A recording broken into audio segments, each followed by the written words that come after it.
Welcome to Native Bidaské, Native News Online's weekly spotlight on the people making news and leading change in Indian country. Welcome to another edition of Native Bidaské. I'm Levi Rickert, your host.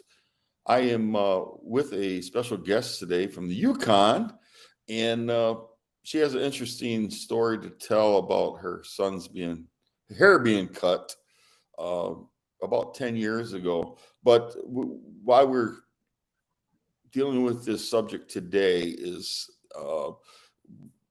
Native America is really mourning the loss of coal brings plenty. And part of the story is that his hair was cut when he was at a function shortly before he went missing. And this past Monday, they had a braid your hair for cold day, and maybe that's not the exact name of it. And Lyndsay, you can tell me, but there's a movement out there. But welcome, Lyndsay Amato. And Lyndsay, tell us about yourself, and then tell us how you got involved with the braiding of the hair this past Monday.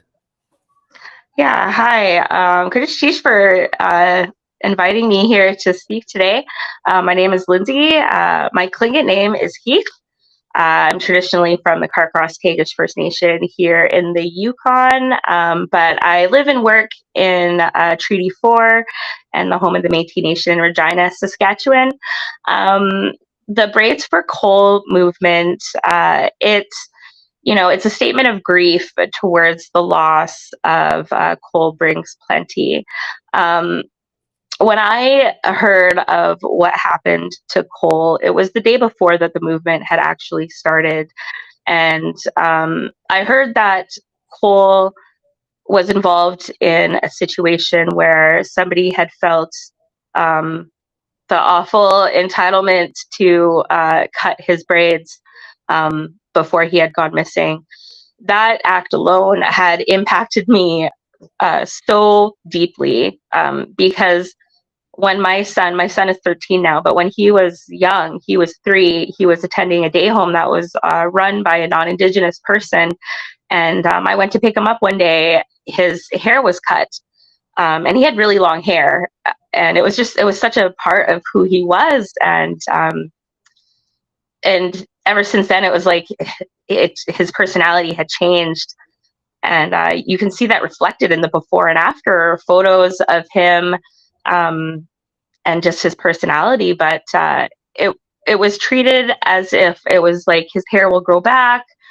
They're just kids, whatever. But that day it changed us. It impacted us. To this day, me and my best friend, we had to, his hair, it was unsalvageable in a way that would leave him with dignity. So we had to cut his hair that day. And because of his special needs, one of us had to basically hold him tightly and the other one had to shave his head. And it was so traumatic for us. I can't even, begin to explain how traumatic it was for us. My son, even though he was 3, he still remembers that. And he still wants to grow his hair to this day. He still has never been able to grow his hair to the length that he truly wants to because of, so many different pressures of just being a boy in this world. But he wants to grow his hair, and he is, actively exercising his rights as a young Indigenous man, saying, no more. I'm gonna grow my hair. Yeah, I mean, I would say once, twice, sometimes 3 times a year, Native News Online will do stories about the length of the hair for an Indian boy or male, and it's a very sacred thing. Just today, I read something out of Canada where a Indian boy went for a birthday celebration to a Dairy Queen. And the staff there giggled and thought it was funny that his hair looked the way it did with the braids, and the mom was livid. And they eventually got I think after 2 or 3 tries, an apology from Dairy Queen and then the franchisee who actually ran the actual unit. But it's Lyndsay, tell our viewers who may not know why it is Native male, the sacredness of the hair. Our hair is such a statement of who we are as Indigenous people. You know, I grew up in a community where there was a residential school.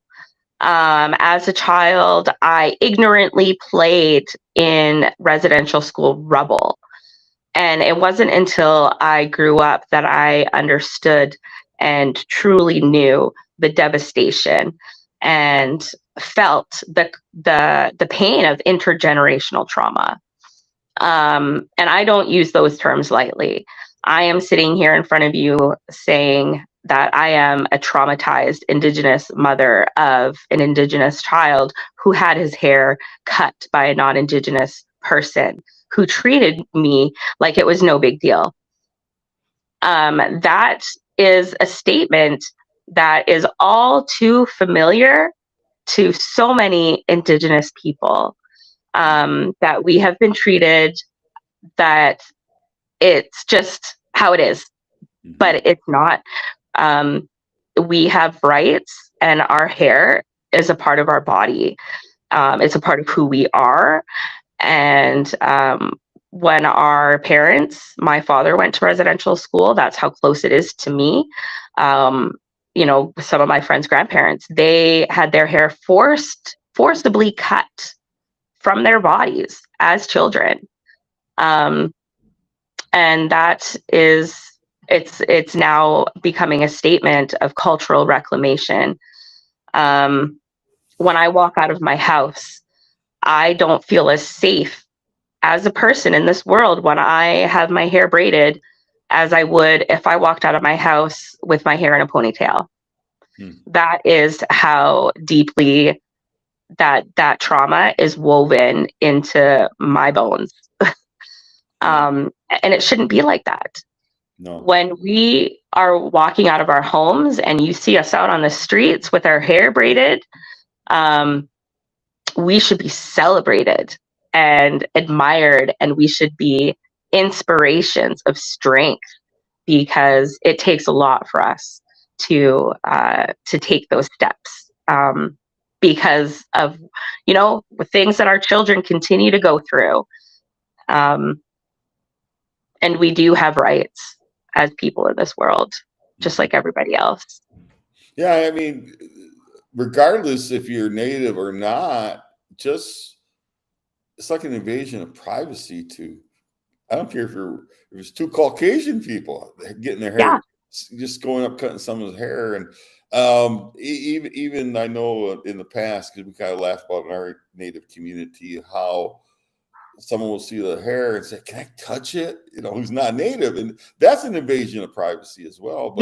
But, but to actually cut someone's hair, it's almost borderline assault. It's almost like an assault. I mean, it is like a criminal act as far as I'm concerned, and that's my opinion. But legally, it may not be. But to me, it would almost be close to that, because you just don't do that. It's definitely an invasion of somebody's privacy, of touching someone's body, but to modify it by cutting their hair, it's just yeah, absolutely. And it is an assault because it's non-consensual. Yes. And you know, I was really thrilled with and we did a story about it, and some of the photos that we got in from people around the country. I'm actually at a conference this week, and Brandon Yellowbird Stevens, who is Oneida, he had his hair braided Monday evening at a function, and I said, "Was it for Cole?" And he said yes. And he's like on the council. I think he's vice chairman of the Oneida Tribe of Wisconsin. And so, you know, to see the leadership even getting involved with that it's a beautiful, wonderful thing. And the enormous support throughout Indian country about coal brings plenty death is quite tremendous. And we've received photos of the entourage procession leaving Kansas by Haskell Indian Nations University in Lawrence, Kansas, going back, taking his remains home to the Cheyenne River up in South Dakota. Just powerful. And quite frankly, some of them made me tear up as I saw the photos, because to me, it speaks to how Native American community really come together at times of mourning. And as we all know, tragedy brings sadness, and the sadness that I think many of us have felt. I have never met Cole. I do know his Uncle Mo brings plenty from the Yellowstone series, but I will say, and who's a tremendous man. His deliberations or his conversation in support of Indian boarding school legislation has been enormous. And actually, Cole was in Washington earlier this year in support of the legislation to get through Congress. And and so when you see Native America coming together, and you way up in the Yukon participating, it really thrills me. It just makes me feel really good as a Native person to know that we do come together at times like this. So your comment. Absolutely. Yeah.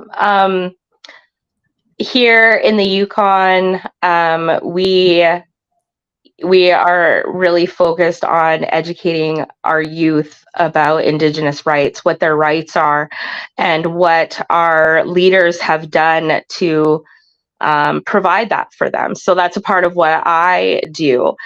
Protecting our youth.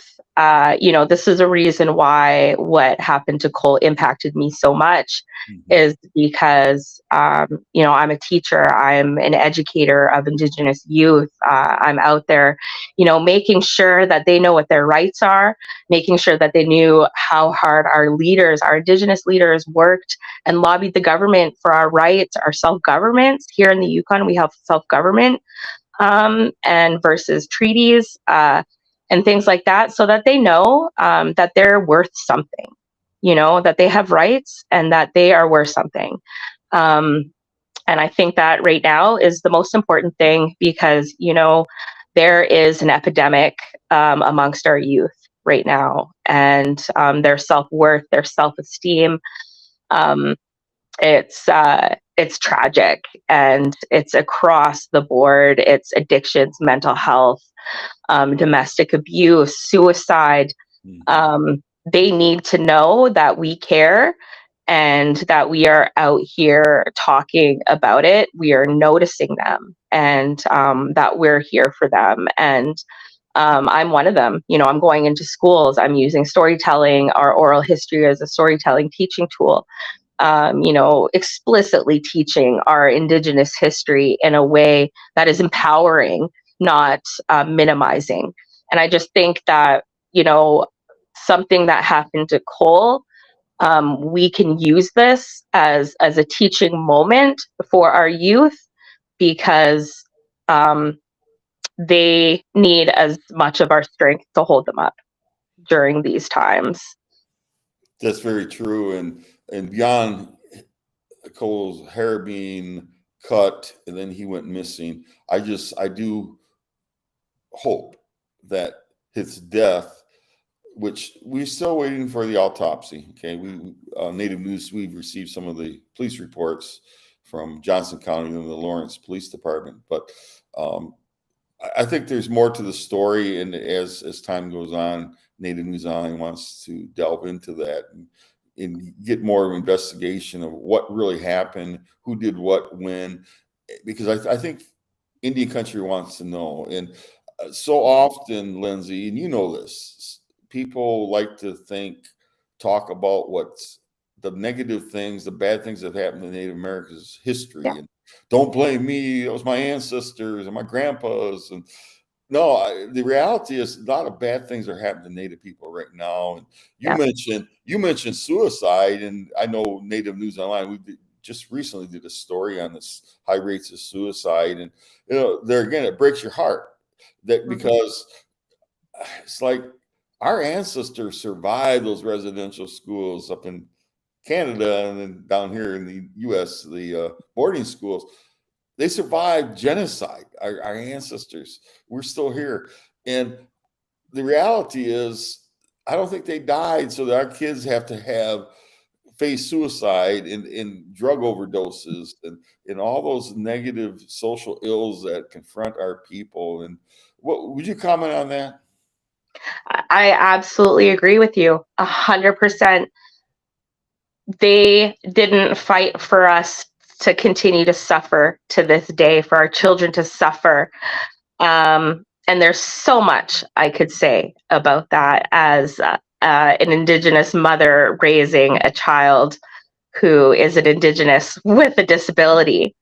I have encountered racism, discrimination across the board for so many years, just trying to help my son access adequate care and support of his basic needs. And there's just so much inequality and unfairness.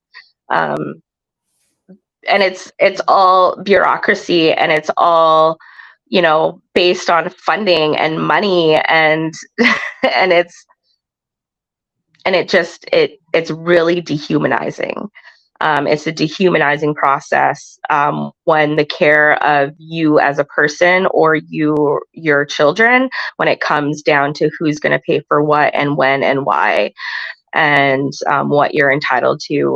And when people are looking at you, well, because you're First Nation, you get this, this, and this, and I don't. And, oh, because your people went through this, this, and this. And it just becomes such a resentful conversation. And then it creates so many barriers immediately before people even know you as a person.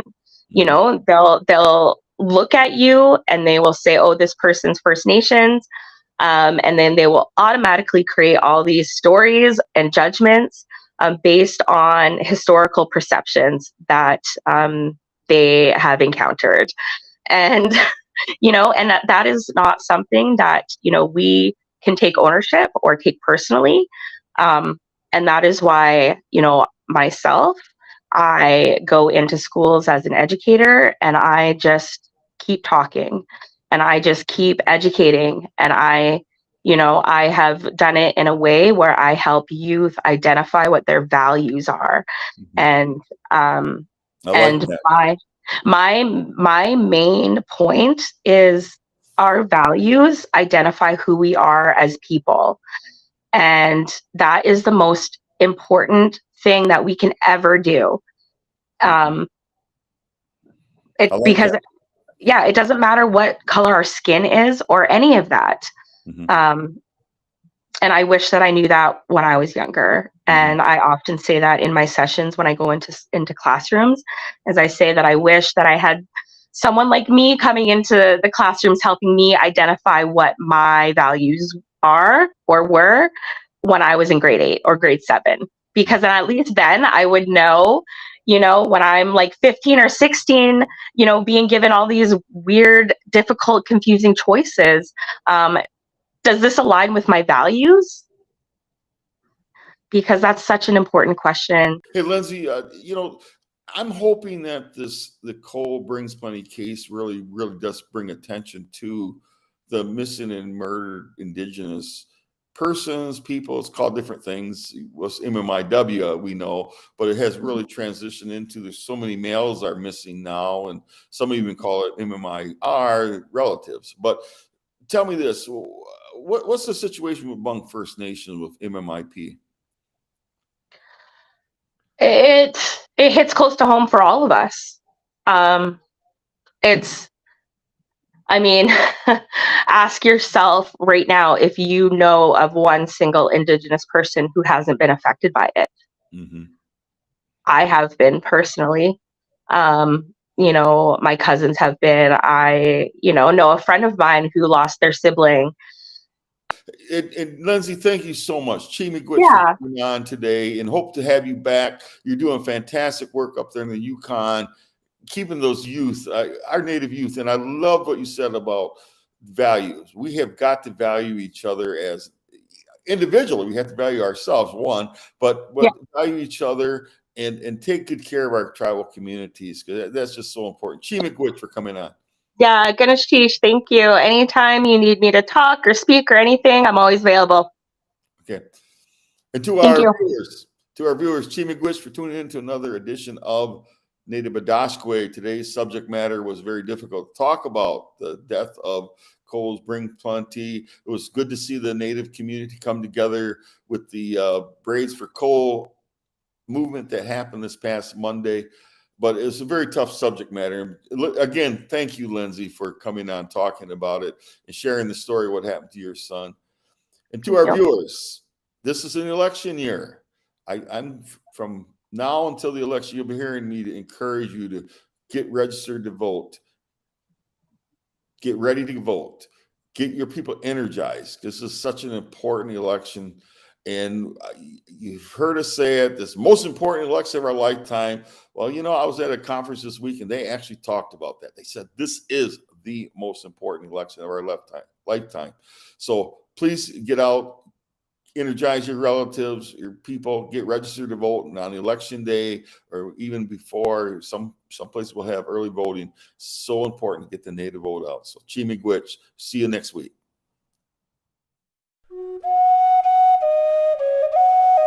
If you appreciate what we do here at Native News Online, we invite you to donate to support our continued work covering Indian country. You can scan this code with your smartphone or go to the link located below this video to donate today. We greatly appreciate your support. Please be sure to subscribe to our YouTube channel and follow us on Twitter, Facebook, and Instagram. And be sure to scan this code or go to the link below to subscribe to our newsletter. Thank you for joining us today, and please be sure to join us again next week for another episode of Native Bidaské. Chimigwech.